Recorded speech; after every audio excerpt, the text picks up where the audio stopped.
bal aynu u sii dayno heesahaagan ugu dambeeya albumka ugu dambeeya hal heesoo ka mid ah oo aad markaa adigu keligaa gaar u qaadayso heesteed soo qaban lahayd waxaan soo qaban lahay hees la yiraahdo Hungo oo heesayga yani kuwii dambe ka mid ah heestan jeclaan lahaa inaan dadku ugu hormariyo heesaha ama caawad u qaadi lahaa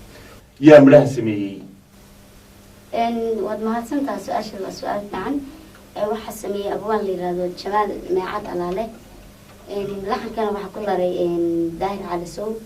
labadooduba meeshan waan ka salaamayaa muusikadana waxaa ku laray Xasan Ujeer Cajiib waa si wanaagsan waayahay daawadayaasheeda qiimaha iyo sharafta badan ee tooska hawada halka nooga daawanayo bal heestaasi Hungo way codkeeda dahabiga inagu soo gaarsiin doonto fanaanada aadka u daada yar ee qaali ladan daawasho haboon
آدي آدي قالوا مع هيستاسي هونغو أنو قدر كمردا أن كل جسريني